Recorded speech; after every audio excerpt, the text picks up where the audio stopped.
Donc maintenant, je vais conclure en parlant vraiment de manière plus profonde sur le chemin par excellence dont parle Paul dans 1 Corinthiens 13, en fait, qu'il synthétise en gros dans 1 Corinthiens 14. En fait, dans 1 Corinthiens 14, c'est vraiment c'est un peu comme une fusion en fait entre ce qu'il vient de dire dans 1 Corinthiens 12 et dans 1 Corinthiens 13.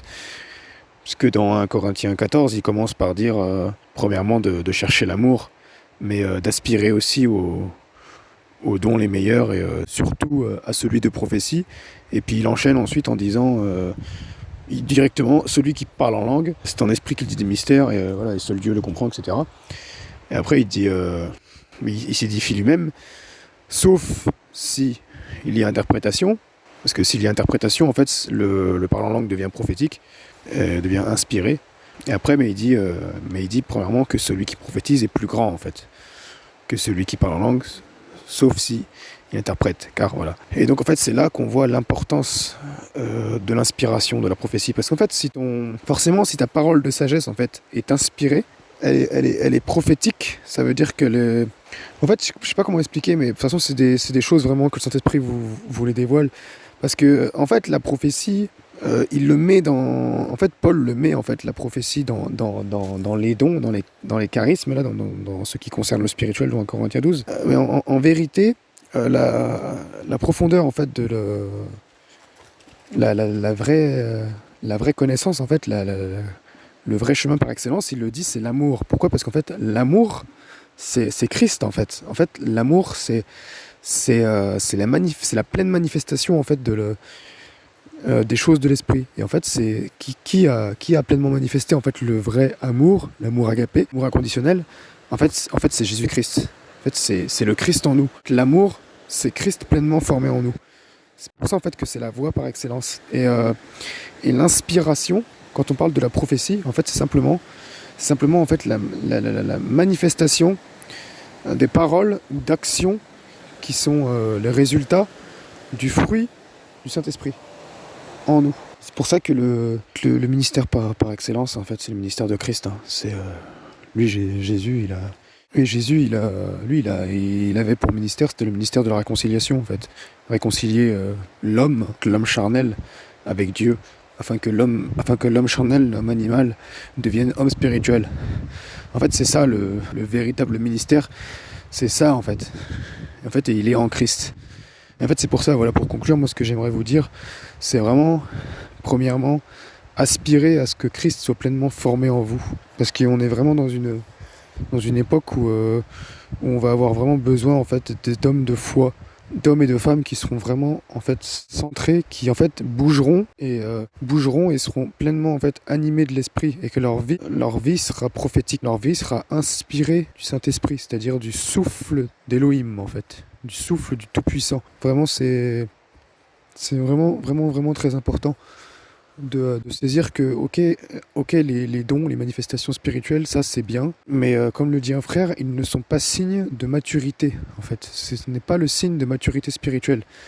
Parce qu'un bébé dans la foi, par grâce, il peut ressusciter un mort. Je l'ai déjà dit, là, j'ai eu le témoignage d'un frère qui l'a vécu. Voilà, moi, par exemple, au début, moi, quand j'ai commencé à imposer les mains, tout ça, quand j'ai commencé à prier, déjà je priais je priais pour les malades, alors que la parole ne dit nulle part qu'il faut prier pour les malades. Je sais pas si vous savez ça, mais déjà c'est pas écrit ça déjà. Jésus, il a jamais dit de prier pour les malades. Il a dit imposer les mains. Il a dit ordonner, en fait. En fait, c'est aller, c'est toujours dans l'autorité. En fait, c'est ça, premièrement, vraiment ce que vous devez rechercher, c'est vraiment aspirer, en fait, à ce que l'amour soit formé en vous, l'autorité de Christ, en fait, vraiment à ce que ce soit les facettes de Christ qui soient fondées, enracinées en vous. Parce qu'en fait, Jésus-Christ, il est vraiment, en fait, l'exemple parfait d'un homme, en fait, il marchait pas, en fait, dans la manifestation de la sagesse, il était la sagesse. En fait, il est la sagesse. Il marchait pas, en fait. C'est-à-dire qu'il marchait pas, en fait, dans la manifestation d'un don de connaissance. Non, il marchait dans la connaissance. Il est la connaissance. Vous voyez, c'est pour ça que Paul nous dit dans Éphésiens et dans Colossiens qu'il est le mystère caché de tout temps, dans lequel sont cachés tous les trésors de la sagesse, de la connaissance, de la science. Vous comprenez ? Il est l'amour. C'est pour ça que c'est écrit que dans 1 Jean 4, c'est écrit que celui qui n'a pas connu Dieu, en fait, celui qui n'a pas connu l'amour n'a pas connu Dieu, car Dieu est amour. Et c'est écrit ensuite que l'amour de Dieu a été manifesté en ceci, ça c'est 1 Jean 4 à partir du verset 9, que l'amour de Dieu a été manifesté en ceci, c'est que Dieu, en fait, le Père, il a envoyé son Fils afin que, afin que par lui, nous soyons expiés, en fait, de nos péchés. C'est ça, en fait, le véritable amour. Le véritable amour, c'est le Jésus en croix, en fait. Paul nous dira que l'œuvre de la croix est une folie, en fait, pour ceux qui périssent, pour ceux qui ne le connaissent pas. Et vous voyez, les choses de l'esprit, c'est vraiment une folie. Vous voyez, Jésus-Christ, il a manifesté pleinement la foi. Il a dit avant d'aller, la veille, en fait, d'avant d'aller à la croix, il a dit non, pas ta volonté, mais la mienne, tu vois.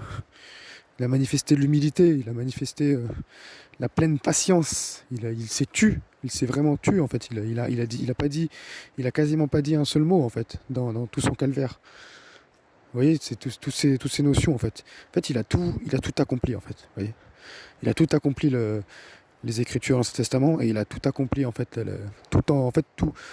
il a tout accompli, toute la manifestation, en fait, de l'esprit, il l'a accompli, en fait. Et c'est ça qui est fort, en fait, c'est qu'il l'a accompli. Il est le seul, en fait, homme, en fait, à l'avoir accompli comme ça, en fait, de manière en fait, dans la chair, en fait. Il n'a pas cédé, il a été tenté en toutes choses, mais il n'a jamais cédé. C'est ça la grosse différence. Et en fait, ce qui nous est donné aujourd'hui par son esprit, en fait, il nous est donné la même chose. Il nous est donné, en fait, quand tu restes focus, en fait, sur le Saint-Esprit, de ne pas céder, en fait, aux tentations, etc., etc. C'est pour ça, en fait, que si tu marches dans l'amour qui est une personne, Christ, en toi, si on marche, en fait, pleinement dans son amour, et ben automatiquement, en fait, ce qui découlera, c'est l'amour. Et l'amour, en fait, il y a rien de plus puissant parce que c'est le plus parfait des dons. L'amour, automatiquement, va t'amener à manifester tout le reste. Va t'amener, en fait, automatiquement à manifester les miracles, automatiquement, en fait, à manifester tout. Ta vie, en fait, sera prophétique, ta vie sera pleine de paroles de sagesse, de connaissances, de tout, en fait, de miracles, de guérisons, de... Voilà. Et moi, j'ai vraiment eu une vision, là, en fait, j'ai fait un songe, en fait, hier, cette nuit, où je voyais vraiment, en fait, le corps du Christ. Je voyais comme des chrétiens, en fait, dans un magasin. Je voyais comme une dame, en fait, parler à une caisse, au niveau de la caisse dans un magasin, en fait. Et en fait, c'est comme si les chrétiens, en fait, on parlait tous en langue. Et en fait, on était comme protégés. En fait, on était pleinement, en fait, dans la manifestation de l'esprit. Et du coup, en fait, il y avait que nous, en fait, qui pouvions nous comprendre. En fait, c'était dans un monde où on était comme, où il y avait beaucoup d'oppression, beaucoup d'esclavagisme et tout ça. Et en fait, on était vraiment protégés dans l'esprit parce qu'on était vraiment centré, en fait, sur le Saint-Esprit. Et en fait, dans mon songe, c'était vraiment, on parlait en langue. Et il y avait que, en fait, on pouvait que se comprendre les uns entre les autres. Et le Saint-Esprit, en fait, il donnait l'interprétation que quand c'était nécessaire aux gens qui le connaissent pas. Et enfin, c'était vraiment trop fort, quoi. Et ça concorde avec l'autre vision que j'avais eue aussi, que je vous ai partagée, où il y avait vraiment les miracles de multiplication de la nourriture, tout ça qui était donné dans le corps, dans les maisons, tout ça, l'autorité qui était pleinement formée en nous par rapport aux autorités humaines, en fait, qui venaient faire des recensements, tout ça, parce que les magasins, tout ça était, voilà, c'était compliqué maintenant avec le port du masque, tout ça, enfin bref. Voilà, enfin là on arrive vraiment dans des choses. Il y a des choses vraiment horribles, hein, qui se passent. En fait, les gens, même beaucoup de chrétiens, en fait, j'ai remarqué, sont vraiment endormis. Ils se rendent pas compte, en fait, des lois qui sont passées là pendant le confinement. C'est très très grave.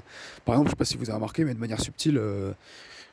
Voilà, moi je l'ai vu aujourd'hui, j'avais même pas capté, mais la carte bleue par exemple est passée à 50 € maintenant, le sans contact. C'était 30 € il y a encore quelques mois. Je sais pas si vous savez, mais maintenant, un truc absolument abominable, c'est vraiment un esprit derrière. Et là, c'est vraiment, en fait, on voit vraiment le même esprit, en fait, qui était sur Pharaon, en fait, du temps de Moïse, tout ça, du temps des Hébreux. Il revient, en fait, vraiment actuellement. C'est qu'ils ont mis l'avortement. Je sais pas comment ils vont faire ça.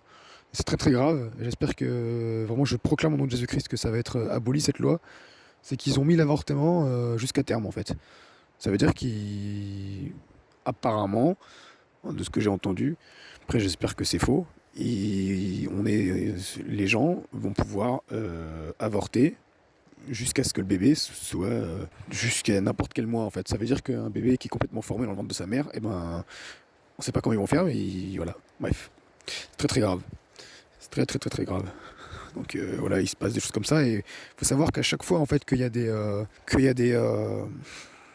grands, comment dire, des fausses. En fait, c'est vraiment des trucs fomentés, hein, tout ce qui est voilà, confinement, tout ce qui est attentat, tout ça. Parce que par exemple, voilà, j'ai fait une vidéo aussi où vous la verrez, où je posais la question justement. C'est une vidéo que j'ai fait où j'étais à mon travail là.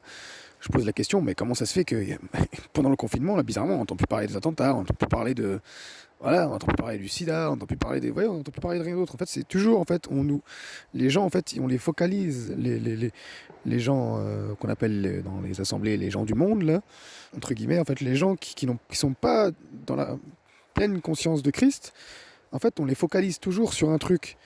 Et c'est là où on voit vraiment qu'il y a vraiment deux grandes puissances qui dominent en fait le visible. C'est soit t'es dans la peur, soit t'es dans l'amour, dans la confiance.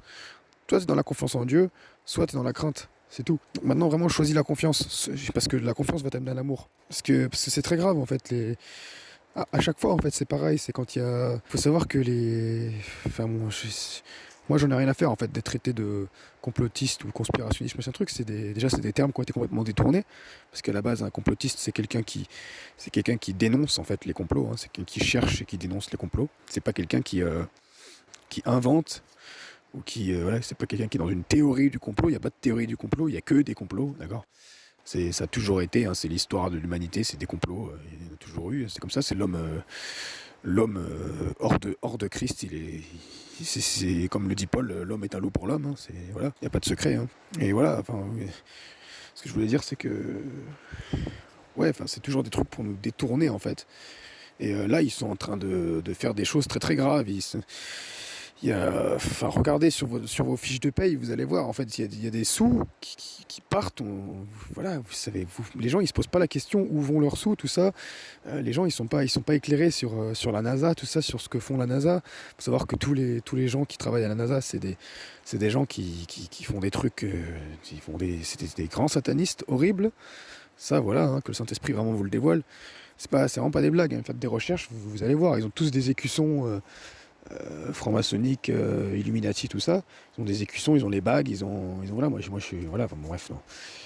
Je connais personnellement des francs-maçons. Je vais pas. Voilà. Alors, il y en a qui sont très ignorants parce qu'ils sont ils sont dans les bas niveaux de la franc-maçonnerie. Et par contre, ceux qui sont dans les très hauts degrés, selon les loges 33e degré, ou certaines loges vont jusqu'à plus de 90 degrés. Écoutez, hein, par exemple, des gens comme Bill Schneebelen, il s'appelle. Voilà, enfin, vous allez voir, c'est très très grave. Hein. Ou Pierre, bon après Pierre Gilbert. Après voilà, il y a des choses à prendre, il y a des choses à pas prendre. Hein. Bien sûr, c'est écouter avec l'oreille de l'esprit, toujours en étant centré sur Christ. Bon, par exemple, Pierre Gilbert, lui, c'est un des premiers que j'écoutais. Voilà, lui. C'est un ancien rosicrucien, vous savez pas ce que c'est les Rose-Croix, voilà. Alors lui c'était vraiment très très grave, hein. Et quand il est sorti de chez les Rosicruciens, il a été délivré je crois, une trentaine de démons, je sais plus. Enfin bref, ils font des trucs vraiment de la magie. Pratiquent la magie, tout ça, les Rosicruciens. Et en plus de ça, ce qui est très subtil, c'est qu'ils se disent protestants. Donc c'est très très grave, parce qu'ils font ils sont classés comme étant dans le protestantisme, hein, donc c'est très très grave. Je sais pas si vous savez, mais bon. C'est un peu comme les témoins de Jéhovah, tout ça. Bon, de toute façon, tout ça, ça reste de la religion, hein, protestantisme, catholicisme, tout ça, bref. Vraiment, le corps de Christ n'est pas religieux, hein. Il est religieux dans le sens céleste du terme, c'est-à-dire dans la religion parfaite et sans tâche. Ça veut dire il est relié, mais nous sommes reliés en Christ. Nous ne sommes pas reliés en l'homme qui est dans une dénomination quelconque, avec ses doctrines, machin truc. Non. Nous marchons dans la doctrine de Christ, dans l'amour. Nous aspirons, nous cherchons Christ et nous voyons que par le ciel. Et vraiment, je proclame et vraiment, je sais qu'un jour, en fait, les gens ne verront plus. En fait, les choses de l'invisible et les choses du visible, en fait, la réalité céleste et la réalité terrestre, si vous voulez.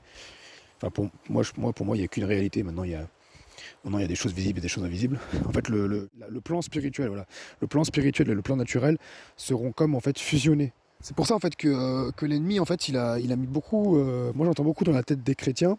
Il y a beaucoup de chrétiens qui pensent que la Terre elle va disparaître parce qu'en fait on nous a mis dans la tête que la Terre c'était une boule, qu'il y avait un espace, naninana, qu'il y a d'autres planètes, il y a fait toutes des bêtises comme ça. C'est vraiment du n'importe quoi. C'est non, c'est la Terre, elle est là. La Terre, c'est le centre de l'univers, mon ami. C'est d'ailleurs la Terre, elle représente vraiment Christ en fait. La Terre, quand on sait, quand on comprend comment elle est véritablement, elle représente vraiment Christ en fait. Elle représente vraiment l'Éternel en fait. Le Père, le Fils, le Saint-Esprit. Ça représente vraiment ça. Hein. C'est vraiment pas des blagues. De toute façon, vous suffit d'écouter mes enseignements par rapport à ça et de mettre en parallèle avec, voilà, avec les Écritures, c'est vraiment pas compliqué. Et toutes les anciennes civilisations pensaient comme ça. Ils savaient très bien que la Terre était plane, avec un dôme, voilà, avec les océans qui entourent les continents, enfin qui entourent le continent en vérité. Et d'ailleurs, même les continents, en fait, il y a 3 continents. En fait, en vérité, hein, il y a trois grandes parties en fait à l'argile, en fait, hein, la terre physique. Hein, je parle pas de la terre, de la terre, de la planète. Là, je parle voilà, de l'argile, voilà, la terre sur laquelle vous marchez. Hein. Voilà, c'est très très fort hein, parce que même au niveau de l'eau, en fait, il y a la planète est composée environ de 70-73% d'eau et notre corps humain est composé de la pareil en fait. On va vous dire que voilà que le corps humain est composé pareil en fait de 73% d'eau. Voilà, tout ça en fait c'est très fort en fait parce que tout reflète en fait la terre en fait reflète en fait l'homme d'origine en vérité, reflète Christ. En fait, si vous avez la compréhension de la terre avec le dôme tout ça, si on voyait la terre en fait vue d'en haut, en fait ça fait un œil bleu en fait. Enfin, c'est vraiment trop fort. Et enfin voilà, ça fait vraiment un œil et dans certaines traductions, voilà, on va vous dire que les yeux, en fait, ce sont les portes de l'âme. Et en Christ, en fait, notre âme, il est fusionné à Christ. Tout ce que je vous dis, ça peut paraître perché, c'est vraiment très loin. Ouais. Mais moi, c'est comme ça que je vois le monde. Et pour moi, le système, voilà, la vision du monde, la vision de l'univers que nous propose, voilà, ce système qui est complètement obsolète, n'est pas du tout tourné vers Christ, en fait. Donc voilà, la vision que le Saint-Esprit m'a révélée, que j'en ai, que j'ai compris par révélation premièrement, parce que j'avais fait un songe en 2016, c'est là où j'ai commencé à chercher, parce qu'avant moi je croyais que la Terre c'était une boule avant 2016. J'ai commencé à chercher après avoir fait un songe où je suis monté au 3e ciel. Je peux passer par un espace infini, tout ça truc, puis le chouette. Et j'ai vu en fait. Moi, j'ai pas vu la Terre comme une boule, voilà. Donc. Et là, j'ai commencé à chercher. J'ai commencé premièrement à découvrir que les satellites, ça n'existait pas. Ça, c'est pas des blagues. Hein. On cherchait. Hein. Regardez les vidéos de Rock Soccer. Vous tapez satellite n'existe pas, Rock Soccer, truc comme ça. Après, j'avais déjà la compréhension avant ça, parce que même avant Christ, j'avais déjà compris que la Lune, le voyage sur la Lune, là, ça s'était jamais fait. J'étais quasiment sûr. Après, j'ai cherché encore plus et je me suis rendu compte. J'ai eu tout le débunkage. Hein. Débunker, ça veut dire démystifier en anglais. Et voilà, maintenant je suis 100%, 2000% convaincu que voilà, on n'est jamais allé sur la Lune. Déjà, c'est pas possible, hein, parce que il y a le dôme, le firmament, tout ça, bref. Bon, excusez-moi, je pars un peu loin, mais c'est vraiment important en fait.